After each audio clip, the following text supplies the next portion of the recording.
Are back and kicking things off with a gentleman who is no stranger to the Observer, Caroni East MP and UNC Shadow Minister of Health, Dr. Rishad Seecharan. Pleasant good evening to you, Dr. Seecharan.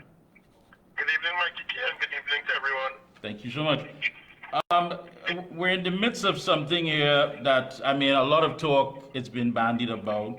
And I know you have been making some comparisons, saying that the health minister's handling of the virus to the government's initial reluctance to make the declaration in relation to the COVID-19 virus in 2020.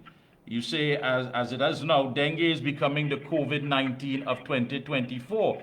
At this time and date, this is something that you really and truly would think that we would have been prepared for. We would have had everything in place to deal with it. And where we are now is that basically you're saying it's the COVID-19 of 2024. Why is it that we're in the midst of all of this? So basically, Mikey, what has happened is around the Caribbean and in Latin America, there's a huge surge of the Aedes aegypti mosquito currently, and for reasons unknown. For example, in Puerto Rico, for the last 2 months, they have had 5 times more dengue cases than they had of all of last year. So for some reason, the Aedes aegypti mosquito is proliferating, and here in Trinidad and Tobago, we are in a situation where we are being told that the insect vector control division doesn't have working vehicles, doesn't have reagents to spray, doesn't have PPE for the persons that are spraying, and we want to know why. So what we are saying is that in countries such as Puerto Rico, they have instituted a public health emergency. And when you do that, you're able to then send resources and funds directly to the problem. And in this case, we think that the Minister of Health has not allocated for dengue. He was caught sleeping at the wheel, so to speak. And the insect vector control division does not have the resources that they need to combat this serious situation that we are currently facing. Many thousands of persons are getting dengue, but in many cases, in most cases, they may not have symptoms, or they may have mild or moderate symptoms. Only ones that are severely ill are going to hospital. So it's there are millions of mosquitoes right now throughout the length and breadth of Central and South Trinidad. And from the data, this issue can soon spread to all counties in Trinidad and Tobago. Yeah, but it's not just a matter of sleeping on the job, but, it had to be highlighted by the fact that people were getting these symptoms. And then you had the health minister jumping in and saying, you know what, I believe we have a, dengue issue that's going on based on the fact of the Aedes aegypti mosquito. And again, here it is, dealing with this entire thing. They sent out a public advisory on the social media pages on Friday. And I have to ask you, is that national advisory put out by the Ministry of Health too late? It was way too late because, Mikey K, what happens is in Trinidad and Tobago we have a dengue season, and it usually coincides with the rainy season. So the dengue season usually starts in July, and this advisory was after these mosquitoes have multiplied and proliferated, and at the time we already had 2 deaths of dengue. So this should have been done actually a month before the dengue season started, whereby you sensitize persons that the dengue season is upcoming in July, and all these steps and measures that should be taken in order to prevent these mosquitoes from multiplying in such a drastic manner. We currently have 2 deaths, and I pray to God that we don't have any more, but persons are getting seriously ill, and our public health system is currently seeing many dozens, and in some cases hundreds of persons with dengue-like symptoms. And what I've been told by a doctor is just today is that in the public healthcare system they have run out of dengue testing kits. So they are being told to not mark a patient dengue positive because there are no kits to test the patients with. And this in fact has skewed the number of positive persons that are reported as being dengue positive. So they're actually using blood tests now to try to figure out if a person is dengue positive, because the dengue testing kits. And I made the call to Minister Dial Singh to reach out to PAHO for technical assistance. And not only for technical assistance, they would be able to help us with certain reagents and certain supplies such as dengue testing kits that we may not have in stock here in Trinidad and Tobago because the government of Trinidad and Tobago, did not allocate for this in the last budget. All right. I mean, you did mention some of the fact that they were hampered by the Vector Control Division with the issue of equipment, chemicals, and personal protective equipment. I think. Go ahead. Go ahead. As well as vehicles, apparently there are no vehicles. No vehicles as well. No vehicles. And you see, I think people are saying, listen, we just came out of the COVID-19 pandemic. I mean, here it is that we were told every day, make sure our surroundings, wash our hands, sanitize, keep a distance and what have you. And one would think that, seeing the effects that it had on our society, not just the economic effect, but the fact that, so much took place, that you would have an administration who would have been a lot more inclined to understand that these are the things that need to be put in place if we have to deal with the drainage situation. We have to deal with making sure that the vector control department has all of these things, taking the politics out of it, because we could beat up on the Alsing all day, but taking the politics out of it, and with your years of experience in the health sector, what are we really looking at? Is it just blatant incompetence, or is it just a matter of being totally out of sync with how this healthcare system is supposed to be run? Well, as I see it, it's a whole of government failure. So you have the Ministry of Rural Development that have not cleared many water courses and in some cases many drains in certain areas. We have the Ministry of Works and Transport that it's like pulling a tooth to get them to dredge or distill certain water courses. And all these areas with stagnant water are the areas where the Aedes aegypti would breed. And it poses a serious health threat to communities. We also have the issue of the Ministry of Education.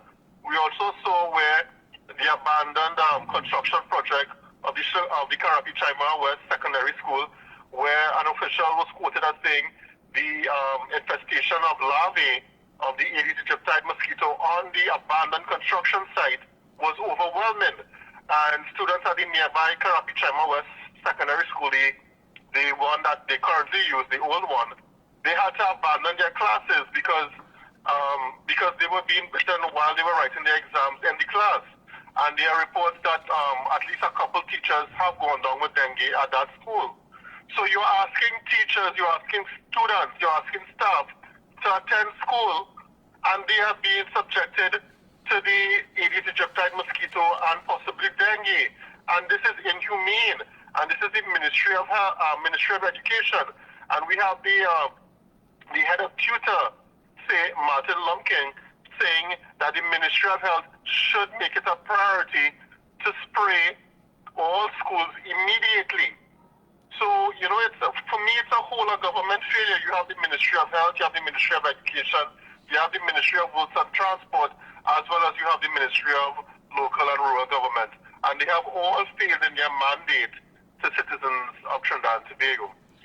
Yeah, I mean, what stands out in all of this is that you have the health minister saying that his ministry had prepared medical staff, educated the general public, and worked to eradicate mosquitoes all since February.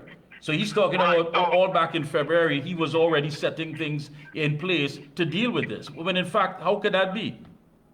So what they actually did, Mikey K, is they were doing these little educational pop-ups in malls around Trinidad and Tobago. And that is one of the most foolish things that they can do. To target the hotspot, so to speak, of dengue, you have to go into some of these rural and remote villages. You can't expect everyone to attend a mall on a weekend, right? And so it's about foresight, it's about reaching those that are being targeted by the mosquitoes, so to speak. And the Ministry of Health had to go into these rural communities and touch the ground and touch these persons and actually speak to them and show them what they should do, what they should not do. During the entire period, the Minister of Health, up until before this morning, never told persons to wear long clothing to cover as much of their body as possible.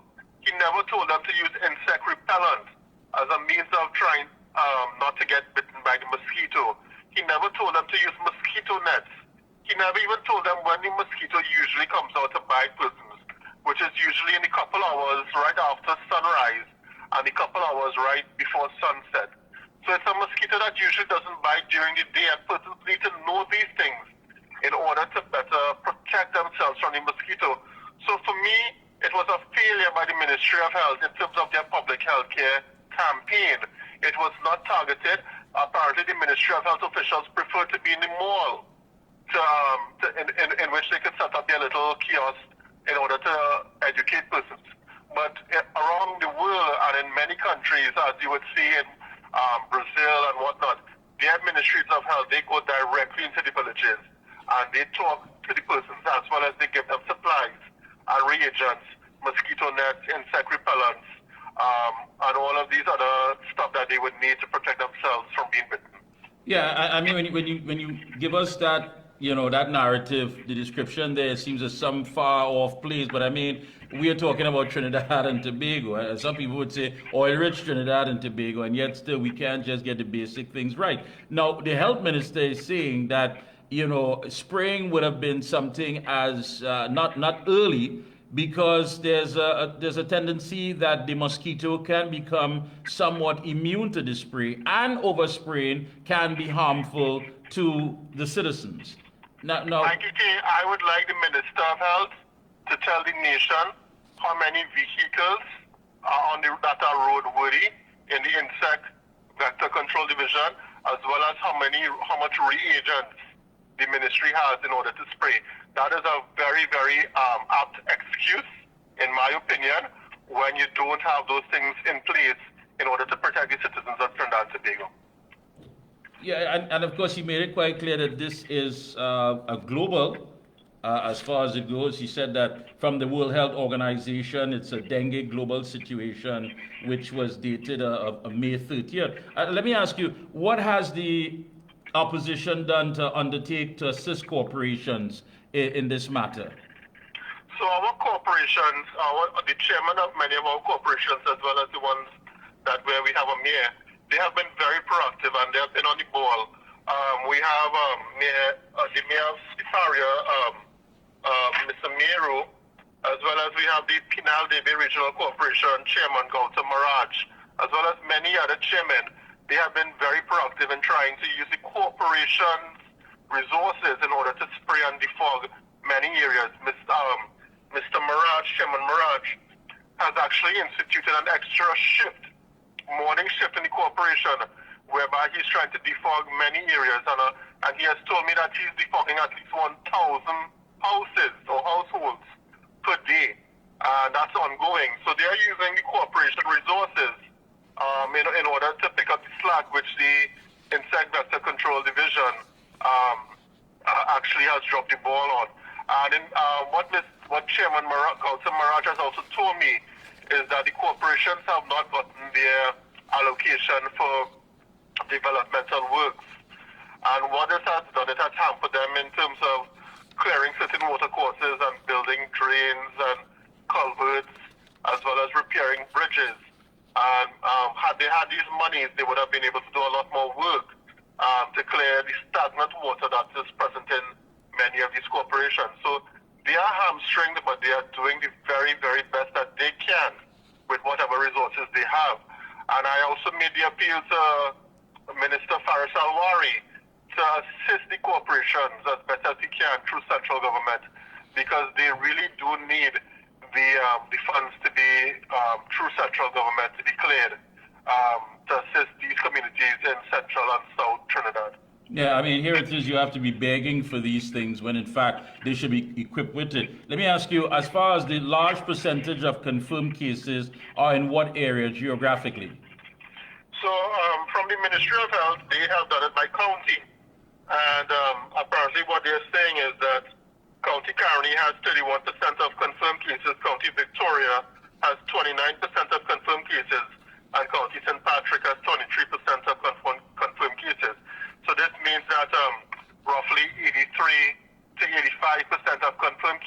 are in the constituencies that fall within Central and South Trinidad.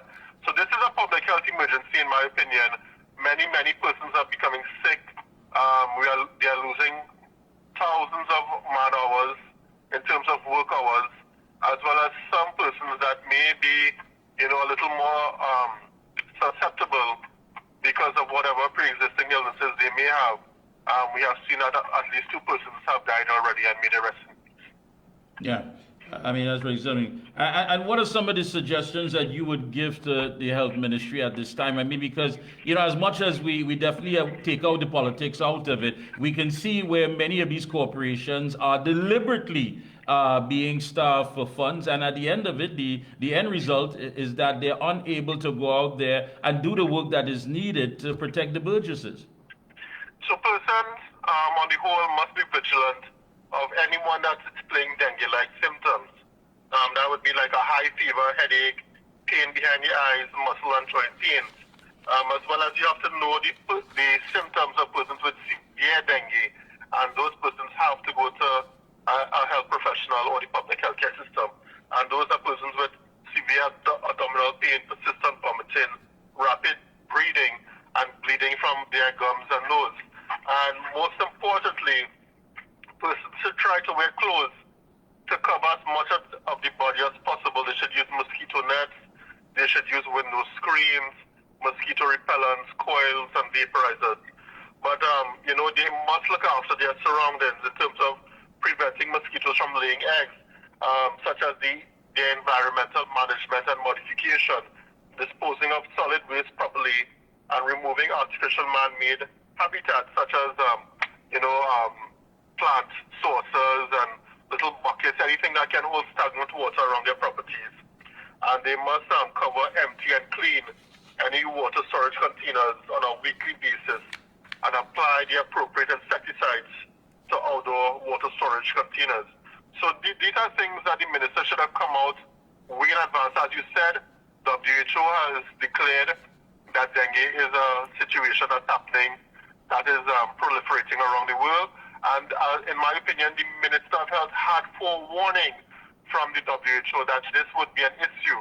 So he can't come now and institute all of these measures so late. I saw this morning on the television that the Minister of Health is saying that fines would be applied to persons that that are not keeping their surroundings clean, and they have stagnant water around their properties. But I'm asking the minister, is he going to fine the Ministry of Education with all these abandoned school properties around the country, and where these mosquitoes are proliferating, and these mosquitoes are then going out into the community and spreading? Is he going to fine the Ministry of Rural Government, where all these water courses are to be cleared, all these drains and whatnot in front of people's properties? Is he going to fine Minister Alwari, or is he going to fine the Minister of Works and Transport with these clogged water courses that we have throughout the entire Central and South Trinidad? So the minister knows who to target. He's targeting homeowners when he should really be looking at his colleagues in cabinet and getting them to do the work that they were mandated to do. But my thing is that if you can send out public inspectors to go out there and make an assessment at homes and what have you to find individuals, I hope they come in the same vehicles that can be spraying at the same time. That I really hope so. I mean, really, because it just doesn't make sense. You can't find vehicles to go out there and spray, but you're going to tell public inspectors, here, go out there, look to see who's, breaking whatever it is, the code has it, public health code, and find them. And that, to me, it doesn't make sense. What are your thoughts on the current situation unfolding at the Trinidad and Tobago Fire Service headquarters? Well, I saw that the headquarters had to be defogged today, and this is a situation that many public buildings should look into, as well as private buildings, because these mosquitoes, as I said, they have started in Central and South, and this has been a situation for the last couple of months, and now they are going throughout Trinidad and Tobago. So it's a situation that will go around the east-west corridor as well as in North Trinidad, and this is due to inaction and inaction of preventative measures by the government as a whole. So, all buildings that where where you have a large influx of persons, they should really do their best to keep their employees safe from the dengue virus. Yeah, and any closing comments? I mean, this is bad. I mean, this is basically a public health emergency then. In my opinion, Mikey K, I don't know what else we have to do to get out Minister Dialsing as the Minister of Health. I don't know which other international health authority must condemn our health sector before Prime Minister Rowley dismisses Minister Dialsing. And in my opinion, surely country must come before party at some point in time. And he is the most incompetent Minister of Health we have had on record. In my opinion, he has no clue what he's doing ever, with regards to any health situation that we have faced. The most damning being the PAHO report on the NICU deaths in the Port of Spain General Hospital. And he has to be replaced. Citizens are unnecessarily losing their lives because we have an incompetent Minister of Health at the Ministry of Health. I agree with you, my friend, 100%, Dr. Seecharan. I mean, people try to give you some comforting words that he's not going to go back up again. That doesn't mean anything. The fact of the matter is that he has dropped the ball several times. This is the same individual who told us that the chances of COVID coming here to Trinidad and Tobago is highly unlikely because when you travel from different destinations into different ports, it would be detected and you would be sent back. That in itself did not work out. Then you have babies. Then you have poor conditions at the health institutions. Now you're talking about dengue. So, when you try to take the politics out of it, you cannot remove the incompetence, the blatant incompetence when people simply just do not care. As long as they're protected in their ivory towers, I guess anything can happen to the rest of us. I want to... Go ahead. And Mikey K, I just want to also remind the public that the Aedes aegypti mosquito also carries chikungunya as well as the Zika virus. Oh. So it's not only dengue we have to look out for. These mosquitoes can carry other viruses that are very detrimental and that have been here in Trinidad and Tobago before. Yeah, so it gets better. What can I say? It gets better. Thank you so much, Dr. Seecharan. Keep up the good work. Best of luck to you and your entire team, and we'll be checking in with you periodically. Thank you so much. Thank you, Mikey K, and thank you, everyone. Yeah, I understand. It's a guava season. You have no money. Then on top of that, you simply have to find money for property tax. You have to deal with the crime situation. Now you have to try to see if you could dodge and move away from mosquitoes. I mean, you can't write this stuff. Hollywood writers couldn't even write it.